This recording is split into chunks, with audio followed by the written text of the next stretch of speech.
Hello বন্ধুরা, কেমন আছো তোমরা সবাই? তো তোমাদের জন্য আমি নিয়ে এসেছি ধনেপাতার চাটনি রেসিপি। তো আমি এখানে ফ্রেশ ধনিয়া পাতা নিয়ে নিয়েছি, আর এই পাতাগুলোকে ভালো করে এর গোড়াটা ফেলে দিয়ে, মানে শিকড়টা ফেলে দিয়ে ভালো করে এখন ধুয়ে নিচ্ছি। আর ভালো করে বেছেও নেবে, কারণ এতে অনেক চুল টুল থাকে। তো এবার বেছে নিয়ে ভালো করে ধুয়ে নিচ্ছি, ধুলাবালিগুলো ভালো করে পরিষ্কার করে নিচ্ছি। আর আমি এর সঙ্গে নিয়েছি রসুন আর কাঁচা লঙ্কা। কাঁচা লঙ্কাটা তোমরা তোমাদের স্বাদ অনুযায়ী নেবে, কারণ অনেকে বেশি ঝাল খায়, অনেকে আবার ঝাল খেতে পারে না, তো সেই হিসাবে তোমরা ঝালটা নেবে। তো এখন আমি এগুলোকে ভালো করে বেটে নেব। তো আমি ফার্স্টে কাঁচা লঙ্কা আর রসুনটাকে একটু লবণ দিয়ে বেটে নিচ্ছি, যাতে লঙ্কাটা ভালোভাবে পেস্ট হয়ে যায়। আর একেবারে লবণটাও দেওয়া হয়ে গেল, পরে আর দিতে হবে না। তো রসুন আর লঙ্কা বাটাটা হয়ে গেছে, এখন আমি ধনেপাতাটা নিয়ে নিচ্ছি আর সবগুলোকে এখন একত্রে ভালো করে বেটে নেব। তো আমি ভিডিও বানানোর সময় খেয়াল করিনি, মানে আমি বুঝতে পারছিলাম না মোবাইলটা কিভাবে রাখলে ভিডিওটা ভালোভাবে আসবে। তো এখন আমি এডিট করতে বসে দেখছি যে এটা ঠিকঠাক হয়নি।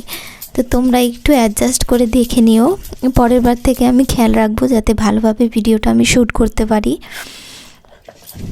আর তোমরা যদি চাও তাহলে ধনেপাতাটাকে মিক্সিতেও পেস্ট করে নিতে পারো, কিন্তু মিক্সিতে পেস্ট করলে একটু জল দিতে হয়, তাতে চাটনিটা পাতলা হয়ে যায়।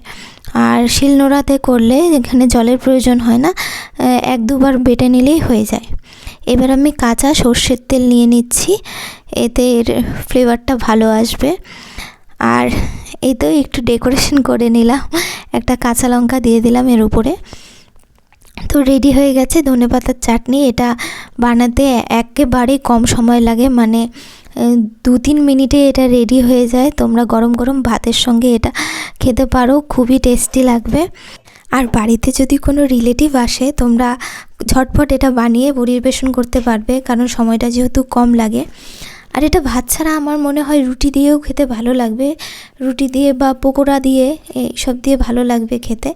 তো এখন আমি খেতে বসে গেছি, নিয়ে নিয়েছি ধনেপাতার চাটনি, একটু লবণ, একটা কাঁচা লঙ্কা, আর বাদবাকি যা রান্না হয়েছিল সেটা নিয়ে এবার আমি বসে পড়েছি খেতে। তো বন্ধুরা, আমার ভিডিও তোমাদের কেমন লাগছে প্লিজ একটু জানাবে কমেন্ট করে। আমি খুব খুশি হব তোমরা যদি কমেন্ট করো, আমি অবশ্যই তোমাদের কমেন্টের রিপ্লাই করব। তো আমি আর কি টাইপের ভিডিও বানাবো, কেমন টাইপের ভিডিও বানালে তোমরা দেখতে পছন্দ করবে, আমাকে এটাও সাজেশন করতে পারো। তো আমি কুকিংয়ের ভিডিওর পাশাপাশি আমি ভাবছি যে মিনি ব্লগ এগুলোও বানাবো, আর তার সাথেই আমি আমার আশেপাশের পরিবেশটাকে তোমাদের সঙ্গে তুলে ধরবো। তো দেখা হবে আবার কোনো নতুন ভিডিওতে। আর এই রেসিপিটা তোমাদের কেমন লাগলো অবশ্যই জানাবে। তো সবাই অনেক অনেক অনেক ভালো থেকো, সুস্থ থেকো, এভাবেই আমার ভিডিও দেখতে থাকো। Thank you.